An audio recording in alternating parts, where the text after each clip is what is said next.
지난 주간 1절부터 3절까지 내용을 살피면서 삶의 전환기, 특별한 터닝 포인트가 필요한 우리 인생 가운데 우리가 어떻게 해야 되는가? 먼저 그 삶의 문제를 끌어안고 내 생각과 내 방법과 경험을 앞세우기 전에 주님께 물어야 된다고 했습니다. 그래서 묻습니다. 주님 어떻게 할까요? 누가 먼저 올라갈까요?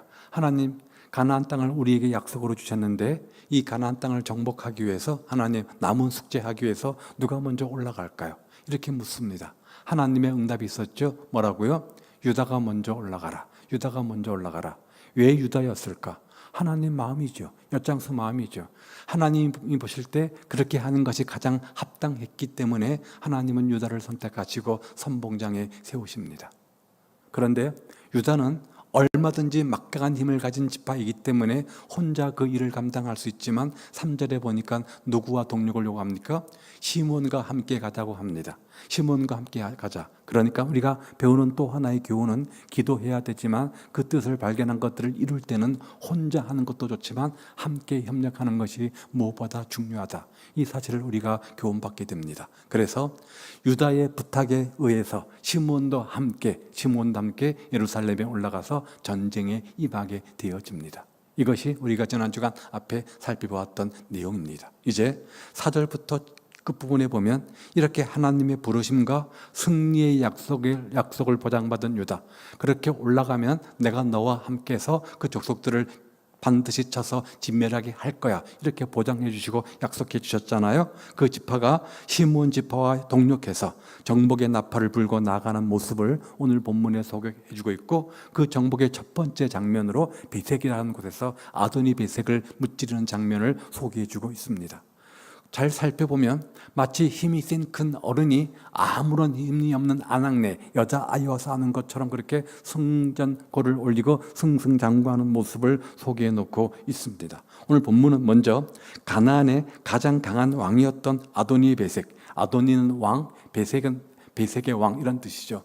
5절에 보니까 베색은 사람 이름이라기보다는 그 동네 지명 이름인 것 같습니다. 그러니까 베색이란 동네의 왕, 그런 뜻이 되겠죠. 베색이란 동네의 왕, 이 베색 왕을 초전 박살내는 그 전투 장면을 우리에게 소개해 주고 있습니다. 그런데 이 베색이 의미하는 것이 있습니다. 7절에서 보는 것처럼 아도니 베색은 잔인한 무사였습니다. 굉장한 공격력과 군사력을 갖추고 있었습니다. 그러니까 가나안 정복을 하면서 건들지 못하는 그런 곳이었죠. 그런 사람이었죠.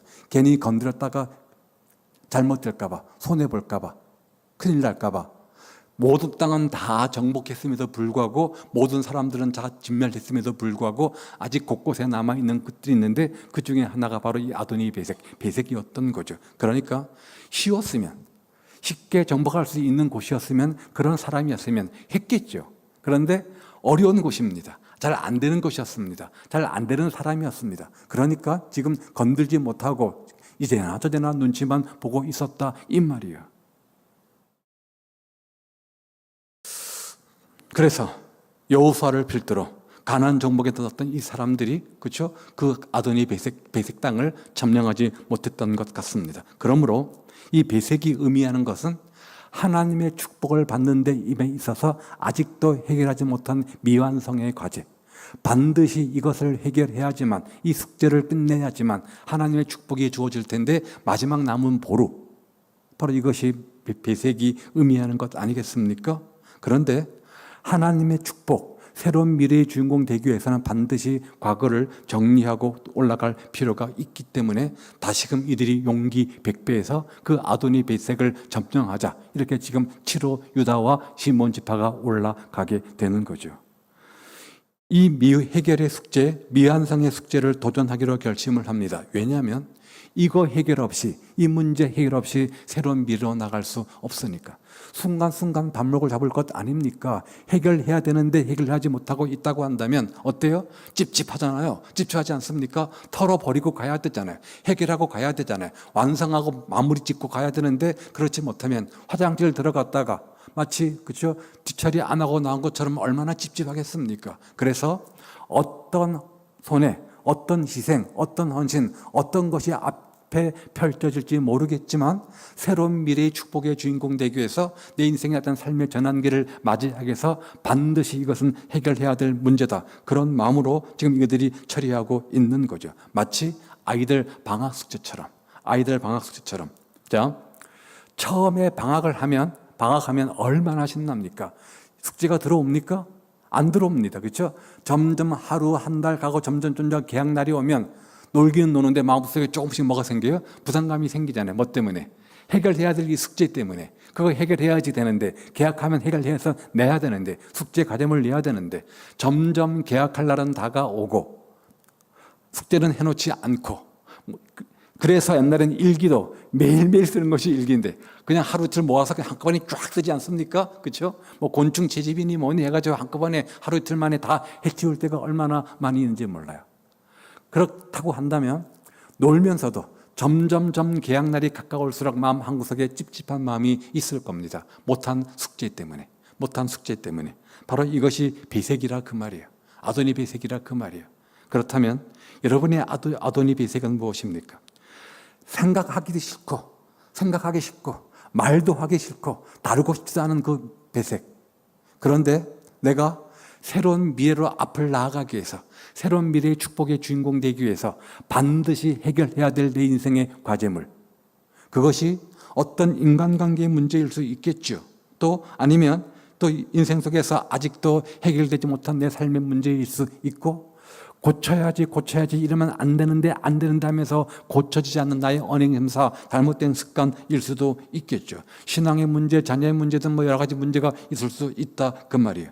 그것이 무엇이든 간에 여러분 새로운 미래의 축복의 주인공 되기 위해서 하나님의 약속된 보장들을 받아 누리는 축복의 주인공 되기 위해서 반드시 믿음으로 지금 도전하시기 바랍니다. 그럴 때 아도니 배색이 무너지는 것처럼 내 인생의 배색, 내 인생의 여리고성이 무너지고 마침내 반드시 축복의 주인공이 된다 이 말이에요.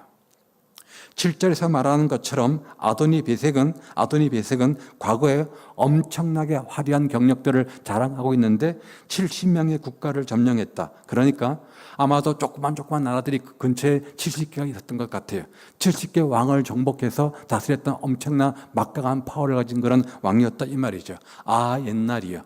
내가 옛날에는 70명을 쳐들어가서 점령해서 그들을 점령했던 그런 사람인데 이렇게 지금 7절에서 본인이 회상하는 것 아닙니까?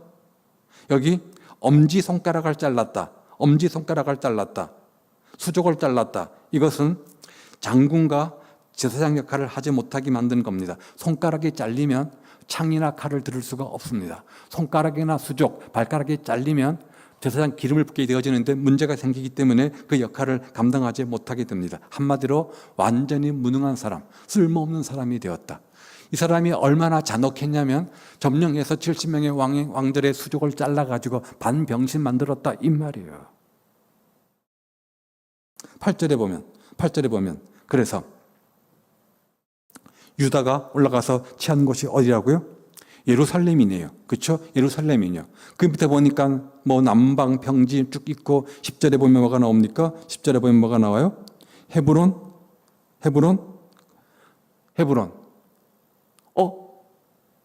누가 이거 달라고 그랬죠? 그렇죠. 갈렙이 무슨 지파예요? 유다 지파잖아요. 여호수아에 보면 갈렙이 여호수아에 나타나서 이 산지를 내게 주옵소서. 그 산지가 헤브론 산지라고 했죠. 그렇죠? 그것을 지금 이 장면에 와서 현실적으로 점령해서 이룬다 그 말이에요. 그때는 달라고 요청만 한 것으로 나와 있는데 오늘 사사기 넘어오니까 그 말씀에 근거해서 유다 지파가 올라가서 갈렙의 바람대로 그 헤브론 산지를 누가요? 유다 지파가 점령하는 모습을 소개해주고 있는 거예요. 신명기에 보면 13장, 14장에 12정탐꾼 이야기가 나옵니다. 가나안 땅을 점탕한 다음에 돌아와서 10명의 사람들이 부정적 보고를 합니다. 거기 아낙 자손, 헤브론 자손 갔는데 이따만은 거인들이고 힘도 세고 우리가 싸우면 우리 메뚜기다. 게임 안 되겠더라. 이렇게 부정적 보고를 합니다. 현실적으로 틀린 말입니까? 맞는 말입니까? 맞는 말이에요. 신앙의 눈을 빼고 보면 하나님의 관점을 빼고 보면 믿음의 눈을 빼고 보면 현실만 보면 맞는 얘기입니다. 그러니까 아직도 예루살렘 헤브론 산지를 이들이 점령 못한 거예요. 아낙 자손이 헤브론 산지 높은 견고성이 더 버티고 있으니까 차지할 엄두를 못 내고 있었던 거예요. 그런데 이 대목에 와서 갈렙을 중심한 유다 지파가 다시 하나님의 함께 하심을 믿고 올라가서 정복했다 이 말이에요. 그리고 그 비결이 뭐냐? 승리의 원동력이 뭐냐? 19절 보십시오. 여호와께서 누구예요? 유다와 함께 하신 거로. 하나님께서 유다와 함께 하셨기 때문에, 그렇죠? 함께 하셨기 때문에 임마누엘이죠. 함께 하셨기 때문에 유다가, 물론 유다도 강한 족속이긴 하지만, 강한 지파이긴 하지만 가서 승승장구할 수 있었다 이 말이죠. 유다의 특별한 지혜, 특별한 전략, 특별한 무기, 전술이 아니라 유다와 함께 해서 가라, 나의 사명을 받고 가라 라고 말씀하신 다음에 네가 알아서 해 라가 아니라 나도 너와 함께 하고 그 전쟁에 내가 대장 되어서 싸워서 승리케 해줄게, 이렇게 약속하셨잖아요. 그 약속대로 함께 하셔서 임마누엘 하셨기 때문에 이들이 이 견고한 성 예루살렘, 또 그쪽 헤브론 산지 아도니 베색을 물리치며 승리할 수 있었다 이 말이죠. 하나님은 유다 지파를 그 시대의 귀한 일꾼으로 사용하셨습니다. 조건은 말씀 앞에, 부름 앞에 뭐 하는 거예요? 믿음으로 도전하며 순종하는 거였습니다. 믿음으로 도전하며 순종하는 겁니다.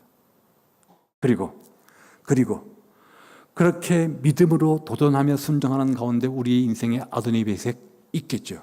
그것을 믿음으로 도전하라. 믿음으로 도전해서 나아가라.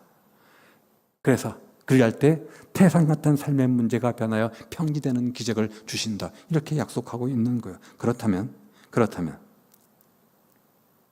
하나님의 쓰임받는 인생, 하나님의 축복받는 인생, 하나님께 도구가 되는 인생은 반드시 뭘 해야 된다? 자기 인생 앞에 있는 아도니베색을 반드시 해결해야 된다. 하나님 앞에서 있는 그 문제, 가나안 땅에 들어가는 축복의 주인공 되기 위해서 반드시 요단강을 건너야 됐고 반드시 여리고성을 무너뜨려야 됐던 것처럼 그런 축복의 주인공 되기 위해서 이들에게는 배색이라는 삶의 문제를 주님 안에서 해결해야 된다 이 말이죠. 생각하면 두통거리, 생각하면 마음 아프고 기분 상하고 했던 것, 그 사람, 그 사건, 그 문제, 그것을 반드시 짚고 넘어가서 해결한 다음에 새로운 앞으로 나갈 수 있다. 그러면 그럴 때 하나님께서 함께 하셔서 축복해 주신다. 이렇게 말씀해 주고 있는 거예요. 따라서 인생의 전환기에서 하나님의 축복의 주인공 되는 그런 시점에 있어서 가장 필요한 것은 뭐냐? 내 인생 가운데 축복받는데 하나님의 사랑으로 쓰임받는데 방해되는 내 인생의 배색, 아도니 배색 있다면 그것들을 과감하게 정리하고 털어버리는 믿음의 결단이 필요하다 이 말이에요. 자꾸만 물질의 문제, 자꾸만 어떤 관계의 문제, 어떤 신앙의 문제, 어떤 문제가 자꾸만 내가 주님 앞에 올바로 믿음으로 사는데 방해되는 요소로 간다면 그것이 바로 인생의 아도니베색입니다. 그것을 어떻게 해든 주님의 방법으로 해결해야지만 우리가 승승장구 축복의 주인공 될 수 있다 이 말이죠. 숙제 다 하고 놀면 어때요?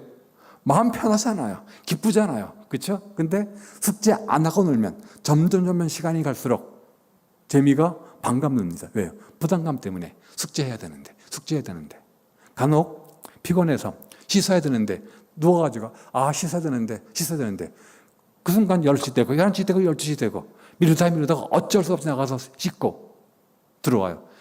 진작 씻고 들어와서 침대에 누웠으면 좋을 텐데 마음도 편하고 몸도 편하고 좋을 텐데 귀찮아가지고 누워서 씻어야 되는데 귀찮아 죽겠네 씻어야 되는데 이러다가 마지못해서 어쩔 수 없이 나가게 되면 몸도 힘들고 마음도 힘들고 다 힘들게 되어지는 거죠.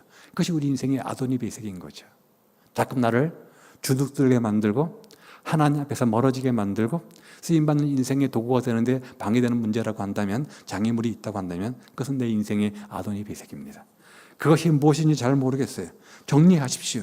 정리할 것은 빨리빨리 정리하십시오. 무엇보다 중요한 것은 마음의 문제입니다. 마음의 쓴뿌리라고 하죠.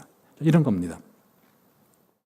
현대인들의 가장 큰 질병은 뭐냐면 마음에 있는 쓴뿌리입니다.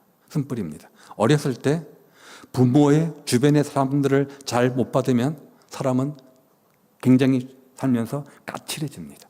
넉넉하고 여유로운 마음을 갖지 못하고 그 쓴뿌리가 작동해서 주변 사람들 굉장히 예민하게 만들고 상처 주게 되어집니다. 어렸을 때 너무 돈이 없어서 서러움받고 어렵게 살았으면 그 인생의 목적이 뭐가 될까요? 돈이 되는 거예요. 돈이 되는 거예요. 돈의 노예가 돼서 돈 하면 돈 더 벌려고 그런 인생을 살 수밖에 없는 거예요.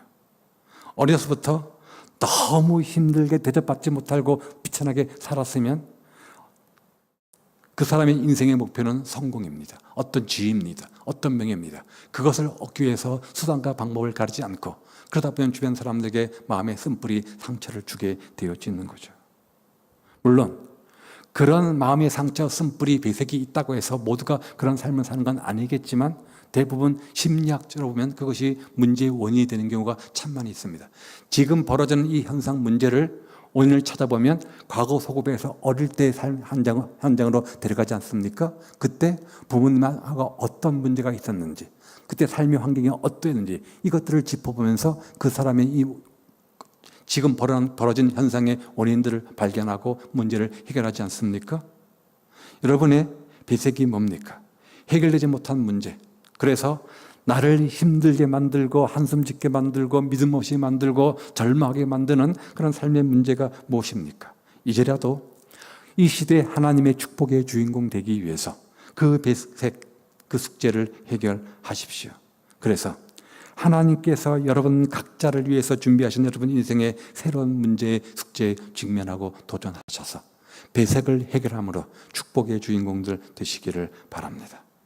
그래야 위해서 뭐 하라고요? 기도하는 겁니다. 기도하는 겁니다. 주님, 어떻게 할까요? 누가 먼저 올라갈까요? 하나님의 뜻을 물으십시오. 그리고 그 주님 뜻을 발견하고 그 뜻을 이루기 위해서 힘쓰며 노력하는 자의 삶이 되시기를 바라고, 아직 해결되지 못하고 붙들고 있는 미완성 숙제를 해결할 수 있는 용기를 구하십시오.